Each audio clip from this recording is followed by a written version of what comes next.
logos and everything that entails, it's a big topic. There's people that study this topic for years. So I'm giving you a 30-minute synopsis. It'll cover a lot of territory and give you some vocabulary so that when you are working with graphic designers and other vendors in the branding process, that you have the right terminology and the right understandings, and then you have less frustration. Branding is the process of revealing the most complete picture of an organization to its audience. And that was a really cool definition that I hadn't heard specifically like that before. All the different brand touch points we're going to be talking about in a moment, they all work together. Everything works together in an integrated fashion to reveal reveal that most complete picture. Brands are communicated, not just created. A brand is in someone's mind. My experience with a brand. For example, I remember my first and only time right now to go to Jack in the Box. I don't frequent Jack in the Box. It's not a restaurant that I go to much at all. I was on a road trip back from the Portland area, and I came to Centralia, and my blood sugar was crashed out. It was really bad. And so I went to Taco Bell, and the line was so long, I couldn't even get in. So then I went across the street to some other restaurant, I don't remember what now, and the line there was just as long. I think it was a Subway, and there was a van load of soccer girls that had just gotten out. Like, there's no way I can wait through that line. It's like, okay, Lord, where am I going to go next? So I thought, okay, Jack in the Box. I have no idea what they have on their menu. I went in there, and my heart just sank, but there was no line. So I went to the lady, and I asked her, you know, I'm a vegetarian. My blood sugar's crashed. I need some help right now. And she's like, well, what if we substitute this, this, and this on this particular menu item? And she got me some double egg sandwich or something like that. And I have the best perception now of Jack in the Box because how that lady took care of me. So that lady communicated the Jack in the Box brand to me and caring for me in that process. So the story that I just shared with you, my experience with the Jack in the Box brand is based solely on that one experience. And I have that very positive impression. A logo, Lauren said, is the visual perception of a brand to make the intangible into something tangible. Because that brand and that experience is kind of hard to conceptualize, that's where you bring the logo in, that visual representation. So the Adventist World Church has the globe and the flames and the open Bible and the cross in the middle, for example. There's a lot of different brands that you'll see, and later on I have a few snapshots of logos from thrift store ministry so you can see them. There's some amazing ones online. We'll get to that too. So a brand strategy defines what to say and how to say it. There's a lot of different ways to break this down. One of them is talking about telling the story consistently, because this helps you increase visibility and increase your credibility. It also fosters customer loyalty and trust and differentiates yourself from competitors. There's a lot of thrift store ministries out there in the marketplace. And it kind of illustrates your reason for being. You know, why is it that you're here? Are you a thrift store or are you a clothing bank? Sometimes you need to differentiate that. And then you're expressing your brand promise. These are brand touch points, and this covers a lot of them, but it's not exhaustive, and it's still a substantial list. So brand touch points can range from anything from signs that you have in your thrift store to your advertising that you're sending out. Let's say you're sending something out in direct mail to people in your neighborhood, or letters that you're writing, business cards. If you have staff shirts that have, you could put, let's say, a polo shirt, and you have stitching on that shirt that represents your brand. Then you can have, maybe you're doing a speech and you're doing a presentation at a workshop or a seminar like this. And then you could have your logo up on that presentation. And so every time you're interacting with somebody, you're representing that brand. Even your employees in the customer service, like what I had at Jack in the Box, that's a brand touch point.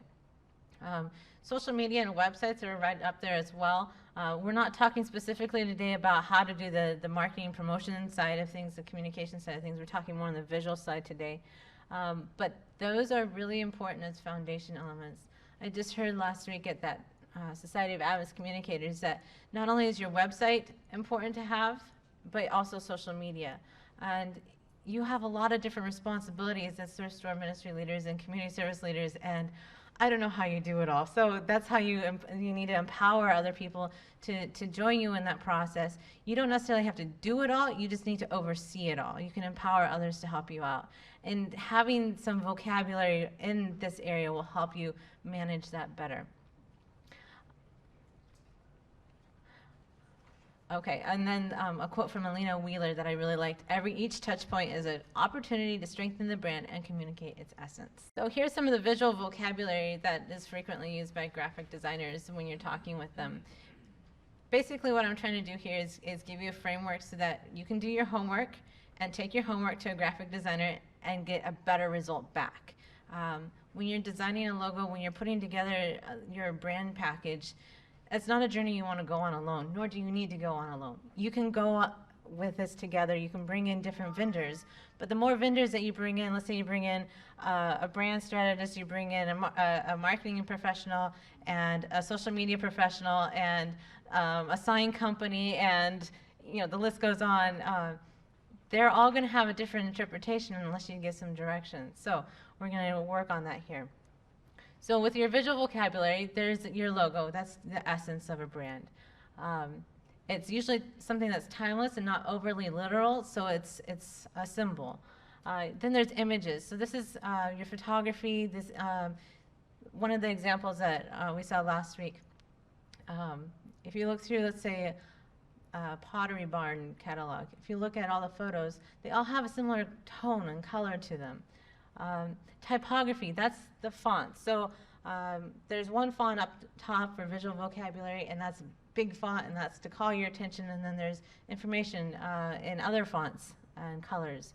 So it's giving some structure because every font has a personality. That's why there's a lot of people that don't like Times New Roman. So Times New Roman kind of gets a bad rap, but there is a place for that. Color, oh boy. Color, I could give you a whole nother presentation on. There's so many different aspects of color. It's just amazing, all the different associations. One of the examples, oh, wait, I'll get to that soon. Okay, iconography. This is icons. Have you seen infographics where there's little illustrations and they're going through a process and they're sharing a concept with graphics? Have you seen that before? Icons overcome language barriers, so that way you can say a lot of things in a very short amount of space. They're pretty powerful to really communicate and really get out to people. So maybe in your logo you want to have a shopping bag, or you want to have a coat hanger or something like that. I'm not saying that's the only way because that's very literal. You could try something that's not quite so literal. Patterns and graphic elements. So just in this slide here, and you've probably noticed that there's been a scalloped edge. It's in dark blue in the original. I'm not sure that's really showing up dark blue here. It's probably more black. So that's been in every single slide. And then there's a solid straight blue line on the other side. So that's a pattern. That's some graphic elements that are always there, and that gives some structure. A lot of times graphic designers will bring some structure into your brand guidelines. And then document templates. So there's a similar layout and style throughout all your different brand touch points. This is an example of color harmony and disharmony. When you're putting together a color palette, you want all the colors to be able to work together. And if you insert a new color that just doesn't work, like the hot pink or the yellow with a rust kind of color, it clashes. It doesn't flow together. There's a disconnect there, and your audience will pay attention to that, and they won't give you as much credibility. Your credibility will go down in their mind. That's not a good thing.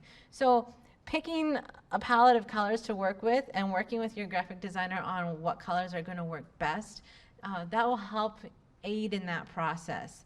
For Washington Conference, we have 16 colors, I think it is. Yes, 16 colors. I had to think through that chart in my mind. So we have 4 colors for 4 different areas of ministry. And those colors, we can go up and down, we can go diagonal on them, we can go across, we can go whatever direction, we can go in pyramids and selecting those colors, and they all work together. It doesn't matter what color we select, it works. It's awesome. You don't have to think hard about it. It's done for you. I like that. It's really helped me. Typography. typography is a lot of fun because there's so much personality that's represented in fonts. And a lot of times, the message that you're conveying can either be helped or not helped by the process of what fonts you select. So just so you have a reference point, the two fonts that I used in this document, minus the examples, of course, Gill Sans is the main text throughout all this document here, and then the headlines are an impact. This was a design template from PowerPoint because I wanted to show you how easy it is to take something that's already available to you and adapt it. So I used their smart art, I used their structure that they had in place, and then I just adapted it. And used their color palette that they had available too. I didn't have to think hard about that one. That was great.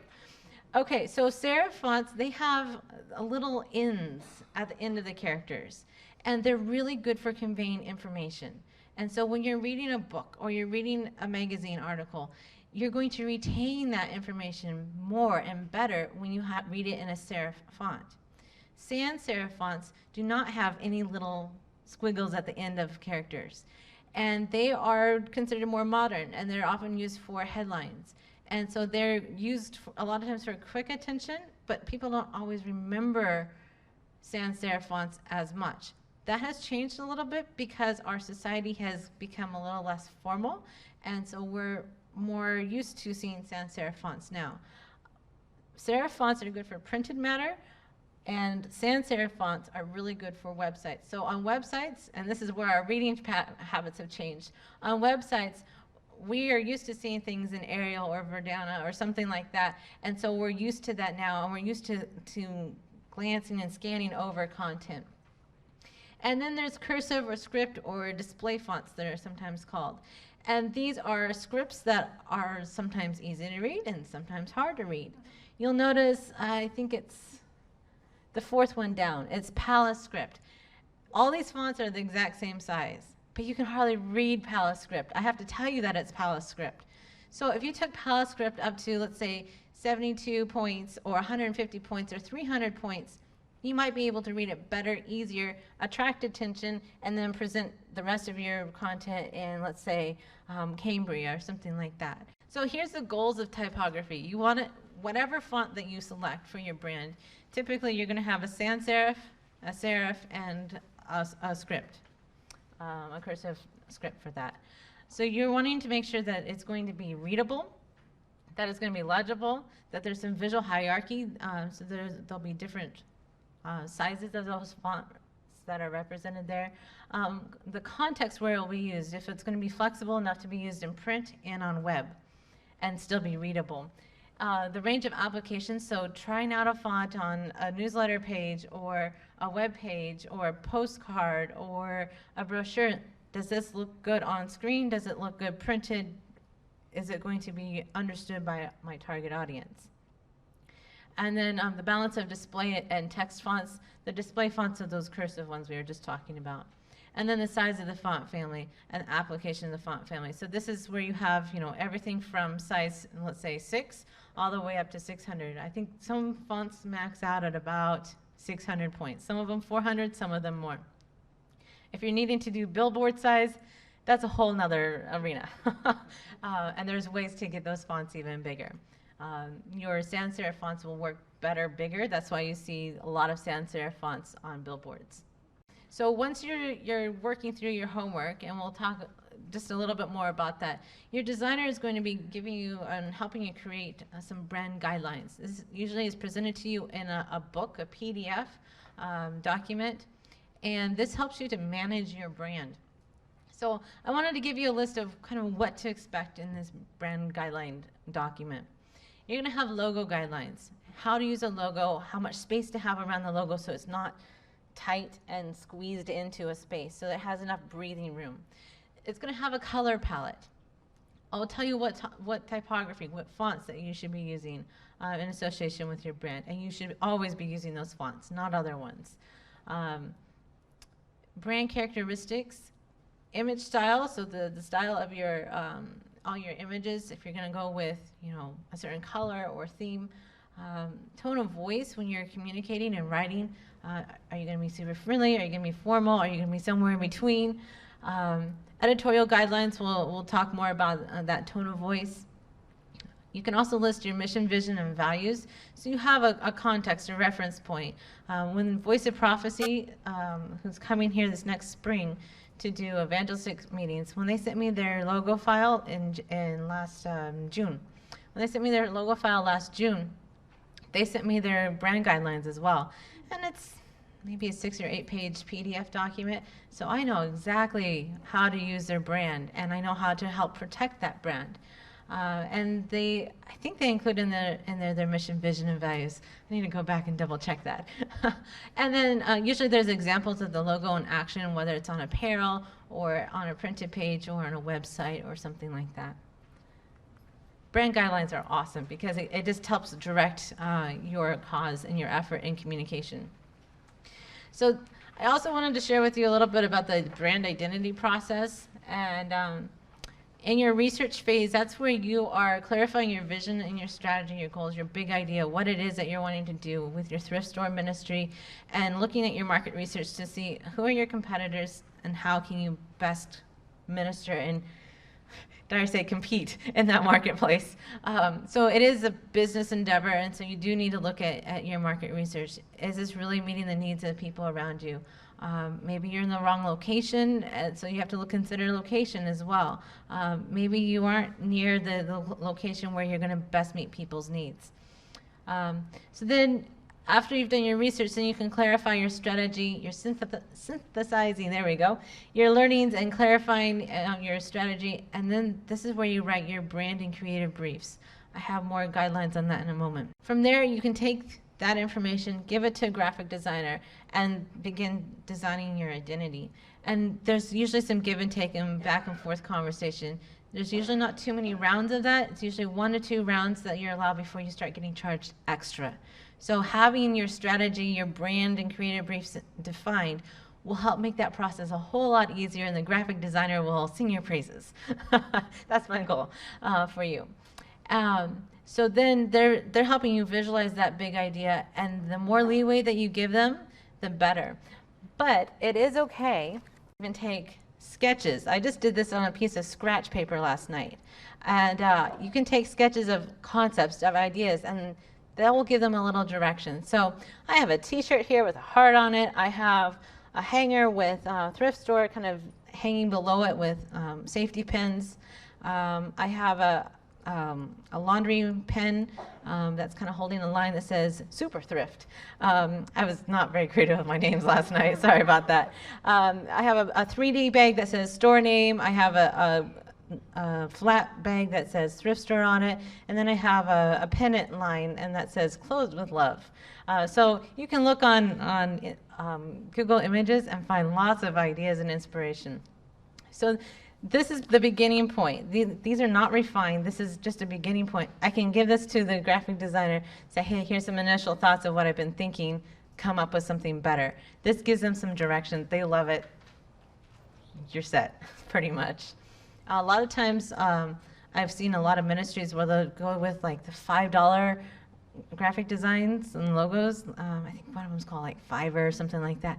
Those are scary. Those are really scary because you don't really have that relationship with that graphic designer and you don't know what you're going to get or not get. It's better to pay a little bit more than $5 for a logo. It's once you've defined your brand and what it's going to look like, then you can start creating all those different touch points, whether it's a newsletter or a website, social media channel, a brochure, business cards, letterhead, apparel, the list goes on. And then if you are setting up your own 501c3, then you're also going to need to initiate a trademark process, protection process. There's a lot of instructions online to guide you through that. If you're going to go with more of an umbrella concept where several of you are working together as part of the Adventist Church, then you can do this as a collaborative effort, and that logo may already be in existence and it may already be protected. That's something that you'll need to do a little more research on. I can't really advise you on that today. I just gave you some heads up on that. And then the managing assets aspect of this. This is where you have your guidelines that are fully developed and refined and revised as needed. You're launching the brand internally first and then externally, because when you launch it to people who are friendly, and you find out whatever bugs are there, you can work those out and then take care of it and launch it publicly. There's usually a few bugs. It's okay. That's normal. If there's no bugs, then wow, you're amazing. You're on target.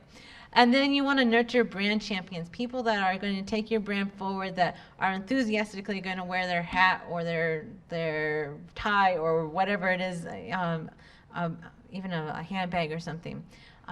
Again, I was just in Denver for that convention, and there was a lady there from Elizabeth Talbot's ministry, Jesus 101. This lady was branded. I mean, everywhere she went, she talked about Jesus 101. She had a hat. She had a couple of different hats with Jesus 101 on it. She had a satchel bag, and it said Jesus 101 on the side. And she had a shirt that said Jesus 101, and we knew she was from Jesus 101. It was great. It was so much fun to see her enthusiasm. She was definitely a brand champion. So here are the components of your brand brief. This document can be as short or as long as you need.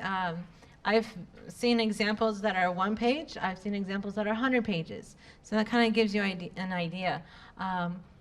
It doesn't necessarily need to be 100 pages. 100 pages are for big corporations. I think I put together a proposal once for the American Red Cross, and it was 100 some odd pages, like 120 pages. For a $20 million proposal. So you probably don't need to go that extreme. You can go much, much shorter than that.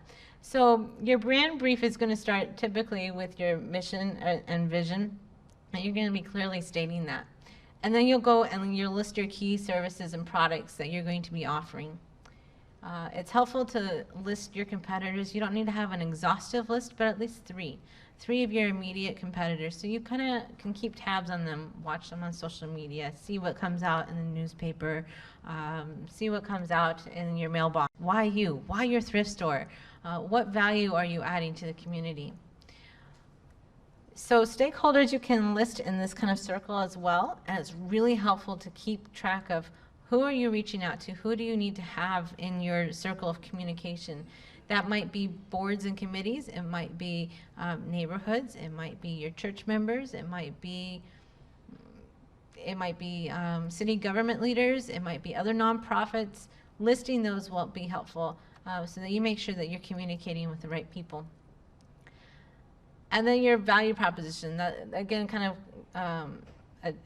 works with your competitive advantage and your key products and services and your vision and mission. These all work together and just helps you super clarify what it is that you're doing with your ministry. Target market, that defines your audience and who you're wanting to work with. You'll need to do some more research on that. That's a whole nother presentation topic as well. But defining who they are and even putting a personality on them. I talked with a lady last week who used to do social media for the Adventist World Church, and she had 5 personas of people that she identified, and she wrote to them so she could write in a very personal way. So she had a name for them, and she had a description of how much they earned approximately and what their hobbies and interests were, and she had it all narrowed down. It's very inspirational. I haven't gone that far. I need to, maybe. Just because it helps you understand who it is that you're talking to, so then I can talk directly to Sharon, and I know what Sharon's interests are, and I know that she's at Auburn ACS Center every Tuesday, and she's cheering people on and whatever. I saw you there, I know. So then I can talk to Sharon and say, hey, I know, maybe as a volunteer, and say, hey, I know you have a passion and a heart for serving people, and would you be interested in partnering with XYZ part of this thrift store ministry? So you can have target market definitions for volunteers as well as for the clients that you'll be serving. And so you can have 1 target audience, you can have 2, you can have probably 3. You don't want to max out more than 3 because if you go beyond that, you're going to just feel pulled in every single different direction. You're not going to get anything done. And then the key attributes, the key characteristics of your brand. defining that. You can look all these up on Google and most of the time get pretty good direction, so then you can fill in the blanks there. A creative brief is quite similar, but it's usually a 1 to 2 page document. So this is even shorter, and this is what you give to the graphic designer or any vendors that you work with.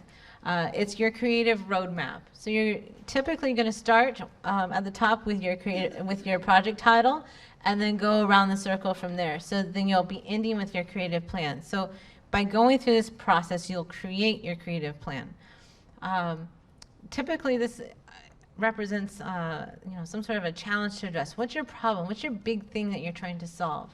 For the American Red Cross, they were trying to get young adults 18 to 24 to donate blood. So that was their challenge. They identified their key audience, that they wanted college students to donate more blood. And then from there, we could define goals and objectives of how we wanted to go about doing that. Typically, there was a timeline in place, so that was pretty specific. When are we going to accomplish this? The audience's thought process. This one's really fascinating to me. What's the audience's current thought on thrift stores, and what do you want them to think about thrift stores in the future? If they're saying right now, oh, thrift stores, those smelly places, oh, why would I ever want to go buy used clothes? Then you're going to need to reframe their thinking on thrift stores and what it is that they can find there. Maybe you can talk about value and bargain. Maybe you can say, come take a new look. Or there's one brand that was something like, instead of brand new clothes, it was brand used clothes.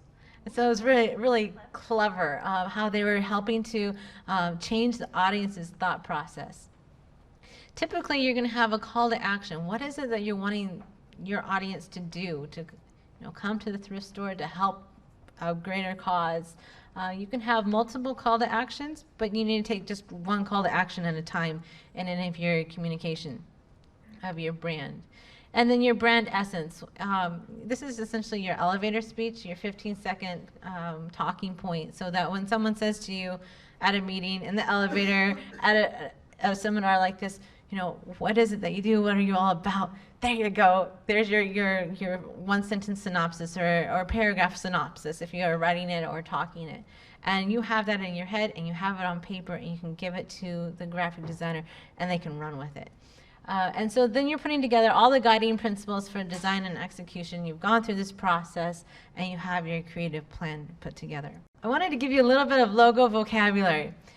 These are some of the examples that I found today. There's a whole lot more. I wish I could have just pulled all of them in. The thrift threads. This is a kind of combination of graphics and word mark. Typically, a word mark or logo type is just the name. So let's say Barnes and Noble. But then Barnes and Noble, with their bookstore, they also abbreviated it to B&N. And so that would be more of a letter mark. These are all kind of hybrid examples. There wasn't a whole lot of options because a lot of people, to show you specific thrift store logos. So a lot of these are hybrids, but let's say ARC stood for something. Those initials, that would be your letter mark. A symbol can be pictorial or abstract. This one's not abstract with a hanger, and it's supposed to be an illustration of that visual. And then a combination mark is your symbol and your words. So you have the face, you have the happiness, you have the blue field, and you have goodwill.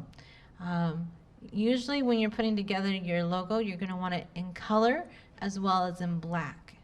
So that way, when you're printing it on something, you have that flexibility. When you're needing to stitch it on apparel, you can take your black logo, your flat logo, you can take it to the apparel company, say, I want this stitched in, let's say, blue. And they can stitch the whole thing in blue. They can set the thread for that. And it's really fascinating to watch, if you're allowed to, or if you ever have the opportunity. So a simple logo is going to serve you a whole lot better than a complex one, because when you have something like the bird down here and the letter mark, that's a lot of stitches, number one, and that's a lot of detail, and that's going to be hard to reproduce.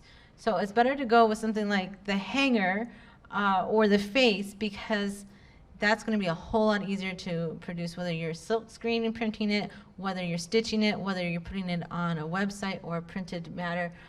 So that's that flexibility we were talking about a moment ago. Effective names. If you don't have a name yet for your thrift store ministry, and maybe you do, and maybe you don't. I didn't do enough homework to find out for sure. So bear with me on this.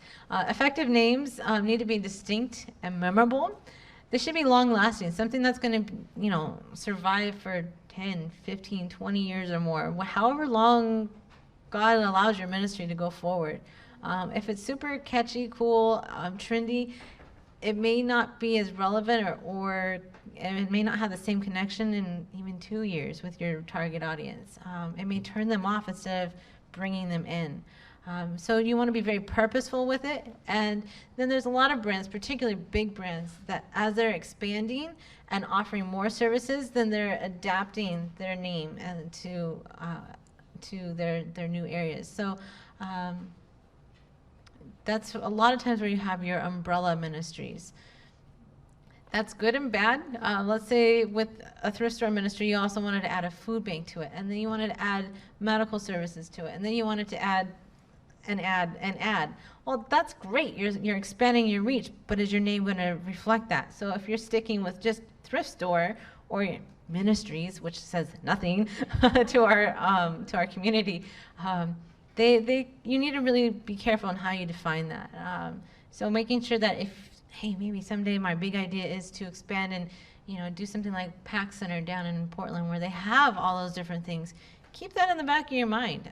Look at, okay, here's all the different possibilities of what we could do, and then here's where we're going to start, and then grow from there. And then make sure that it's legally owned. Do some Google research, see if anybody else has that name, see if there's ways to legally adapt that, so make some changes to that so then you are distinctive in who you are. And again, you can do some Google research on what it takes to legally register your name. So as we're wrapping up here, wow, we're doing really just right on time. This is perfect. Okay, as we're wrapping up here, I really wanted to bring you down to this bottom line that in all your brand touch points, you need to be telling a consistent story. We know that Goodwill has that blue color, and we see that blue color, and we know when we see that blue color or that shape of their logo, oh, that's Goodwill. If I took Goodwill off of the logo there and just showed you the face, you would know that's Goodwill. So there's consistency that Goodwill is sharing. There's consistency that Salvation Army has. There's consistency that other brands have. You need to have that same thing. So wherever people are interacting with you, they know you are XYZ thrift store or whatever you decide to call yourself. I have a few additional resources for you. I just talked this last week with a graphic designer named Christina Benfield. She's located in Eugene, Oregon. She's an Adventist, and she does really good work for very reasonable prices.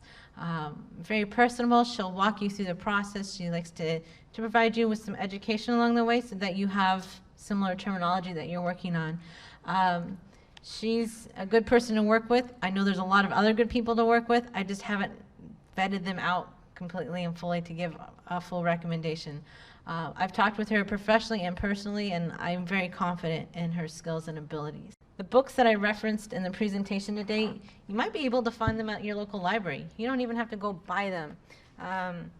This one is Designing Brand Experiences by Robin Landa. There's lots of illustrations in here, so if you're needing some context or ideas, if you even want to come sit in my office for an hour and look at these books, I'm totally fine with that. And then the other book that I referenced today is Designing Brand Identity by Alina Wheeler, another good book. And then a third book that I didn't reference today but would also be helpful to you as you're putting together basic flyers and signs for your thrift store is the Non-Designer's Design Guide. I've gone back to this book time and time and time again, and I've given it away to I don't know how many people. It's just, and recommended it to even more. It is an amazing book for giving you a basic foundation of graphic design so you understand how to put together something that's visually appealing, whether or not you are trained or in graphic design. As for the internet, a lot of times a Google search on a topic will get you exactly what you need in the top 5 results. Sometimes I'll go to Pinterest and I'll put in different terms, branding terms, and I'll get all these great infographics, and those infographics will give me some keywords that I can then go back and place into a Google search. That's super helpful, as well as if you want to go even a further step, putting together a board on Pinterest of your visual identity so you can see how it flows together. A lot of times for event planners, they'll do this for a gathering like this, for a wedding, for whatever, and they'll have a visual flow. Does this work together? Does this fit? And you can see, just like that color harmony chart and this harmony chart, oh, I have all these fall colors, and then I have a spring color that I put in here, and that's going to totally turn off my audience, or turn me off, or whoever. Marketing profs, they don't have so much of the graphic design resources, but more of the branding and communication and marketing resources. I really like them. There's a whole lot of other ones, but I just wanted to give you a starting point. And then lynda.com has more graphic design resources if you're really interested in digging into that. You don't have to. Some of them, I believe, are free. Some of them are paid. A lot of my graphic design friends, they like going here. So there's a really quick overview of branding for you today. A lot of territory to cover, a lot of great opportunities. Really excited for you. I am not available for logo design. That is not my area of expertise, but I'm very happy to talk with you through the branding process to give you some coaching and what to do, who to connect with, and we can go forward from there.